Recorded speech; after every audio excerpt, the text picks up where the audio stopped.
जहाँ भी प्रॉब्लम्स हैं उसको भी सर्च कर पाएंगे। उनके एक बूंद खून के माध्यम से इतनी एक्स्ट्राऑर्डिनरी मशीनें यहाँ पे अब उपलब्ध है कि उनका डीएनए से लेकर के हर चीज यहाँ संभव है।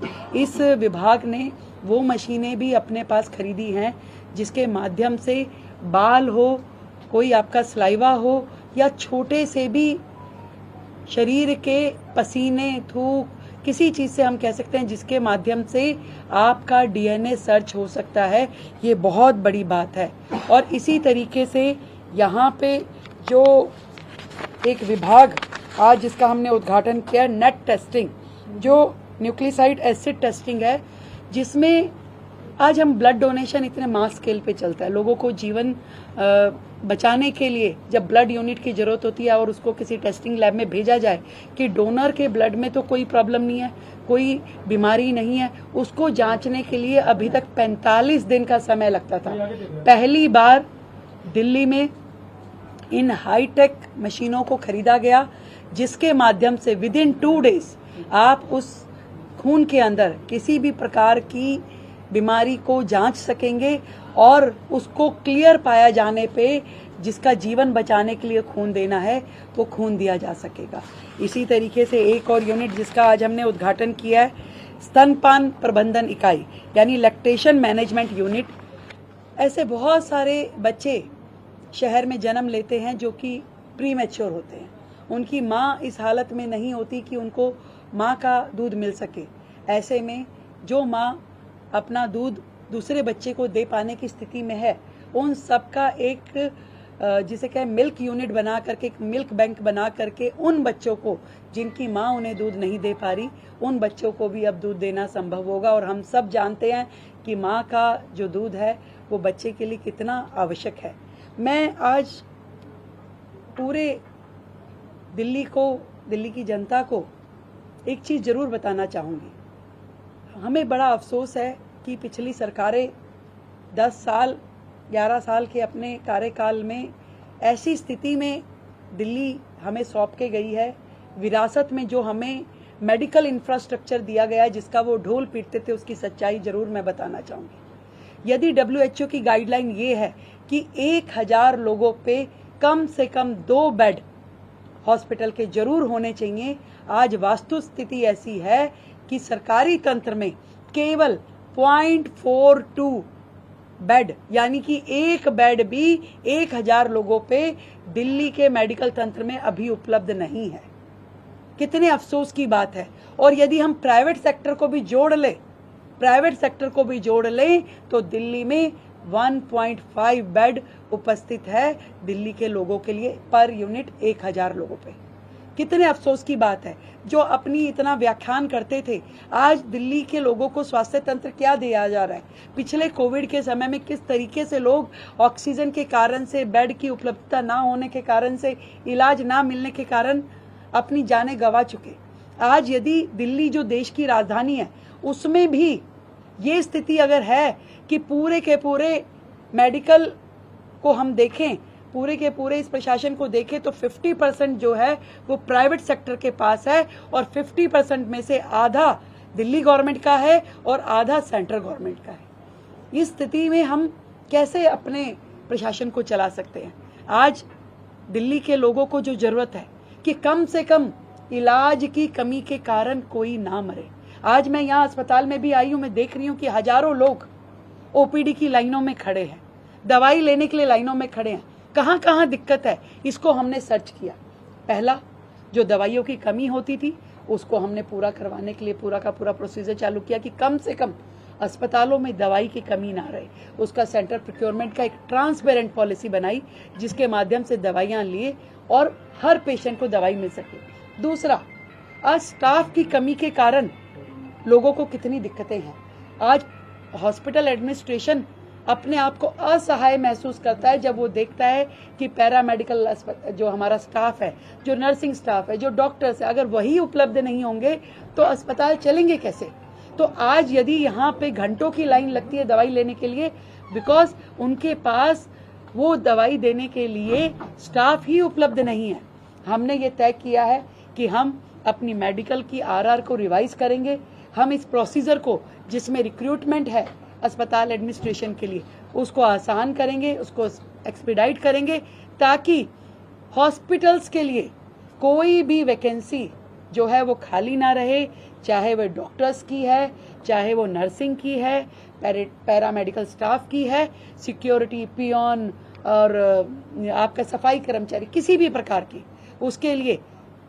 अगली चीज, हॉस्पिटल्स में मशीनरी की कमी, इतना लैप्स है इसमें, इतना कमी है कि मुझे ये कहते हुए बहुत अफसोस है कि इब्हास जैसा हॉस्पिटल जो मेंटल हेल्थ केयर के लिए है, यदि उसमें आज की डेट में एमआरआई नहीं है, सिटी नहीं है, तो आप समझिए कि हम कहाँ खड़े हैं।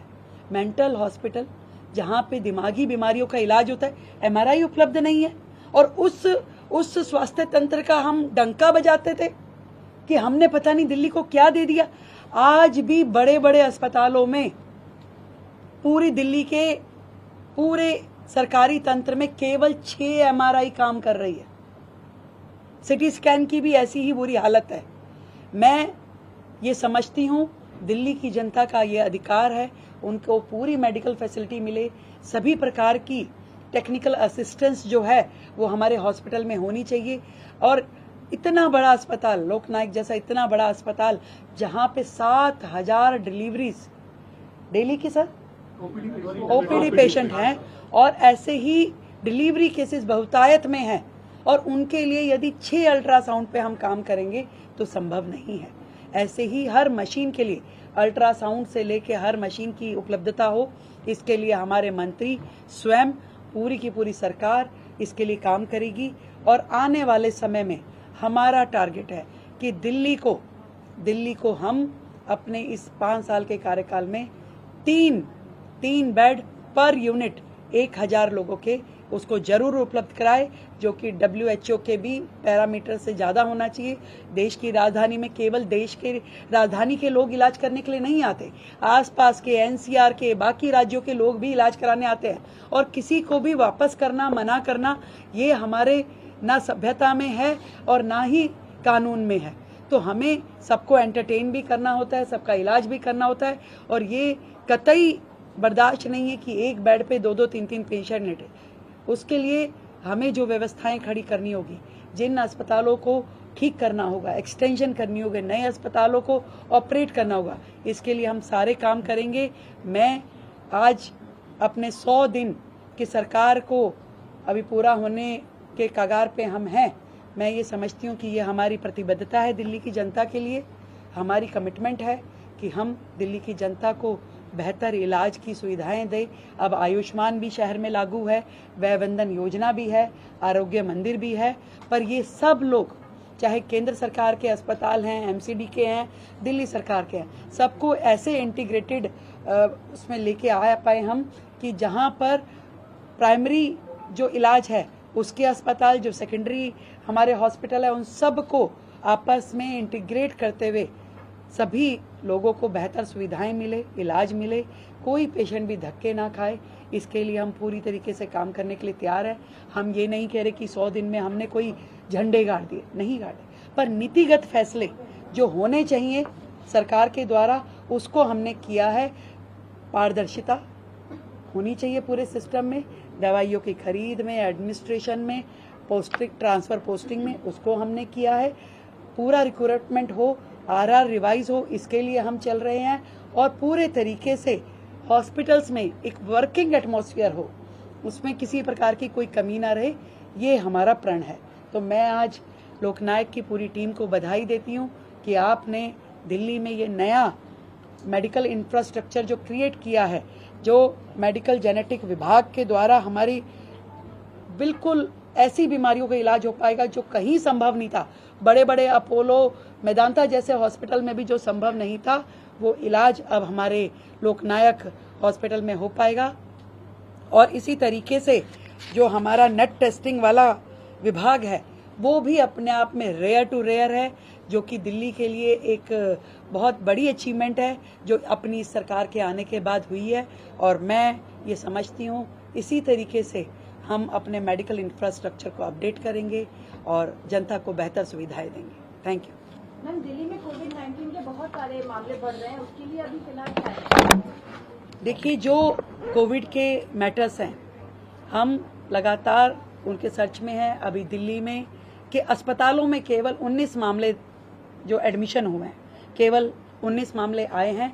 बाकी लोग घरों से ही अपना इलाज करा रहे हैं।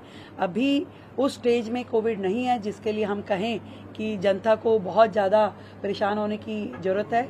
अभी ये बहुत ही जिसे कहें कि फर्स्ट स्टेज का वेरिएंट है और पूरी तरीके से सरकार सजग है, हॉस्पिटल भी चुस्त दुरुस्त है और हम हर सिचुएशन के लिए तैयार है। जनता भी सावधान रहे, उसका हमने पूरी अपनी एडवाइजरी जारी की है। मोदी सरकार के 11 साल पूरे हो गए और आपके भी अब 100 दिन पूरे हो जाएंगे कल, हम उसको लेकर क्या कहेंगे आप? मैंने जो अपना पूरा का पूरा विजन बताया है, हमारी जो पॉलिसी है और जिस तरीके से हम काम करना चाहते हैं मैंने बताया। आज मैं केवल हेल्थ सेक्टर की बात कर रही हूँ क्योंकि मैं इस महानायक के ऊपर नाम के ऊपर जो अस्पताल का नामकरण हुआ उस अस्पताल के प्रेमिसेस में खड़ी हूँ जो वर्षों पुराना है। हमारे होने का अर्थ तभी सार्थक होगा जब हम इन सभी मेडिकल फैसिलिटीज़ को बेहतर कर पाएंगे। जनता जो है उसको ये स्वस्थ रहने का अधिकार, उसकी बीमारियों के निदान का अधिकार मिल पाए। कोई भी बच्चा जो है वो इलाज की कमी के कारण मरे ना। मेरा इतना ही सोचना है कि दिल्ली के इस मेडिकल इंफ्रास्ट्रक्चर को हम अपडेट करें और दिल्ली जो देश की राजधानी है उसमें वर्ल्ड क्लास इंफ्रास्ट्रक्चर होना चाहिए, लोगों को बेहतर सुविधा हो और हम ना केवल दिल्ली के लोगों का इलाज करें बल्कि पूरे देश से आने वाले लोगों का हम बेहतर इलाज करें। Thank you. मैम 22 मंजिला एक बिल्डिंग का निर्माण कार्य चल रहा था, बताइए मंत्री जी भी कुछ बताइए। देखिए, जो भी कंस्ट्रक्शंस की बातें हैं उसको में कुछ जगहों पे काम चालू हो गया है। कुछ जगहों की इंक्वायरी हो रही थी कि उसके ऊपर उन्होंने जो गाइडलाइंस होती है फायर ब्रिगेड की गाइडलाइंस उसको फॉलो नहीं किया था।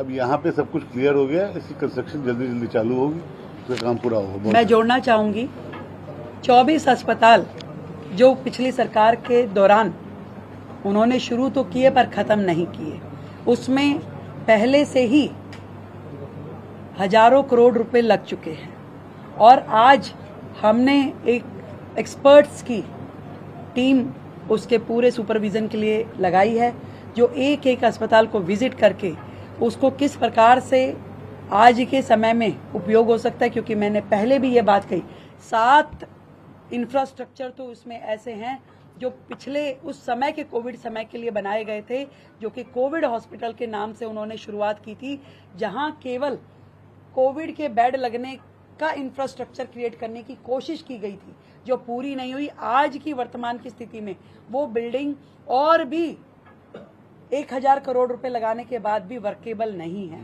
उन बिल्डिंग्स को आज की सर्कमस्टेंसेस में उपयोग करने के लिए एज ए हॉस्पिटल एक बार फिर से उसका पूरा प्रोजेक्ट जो है रिवाइज करना पड़ेगा।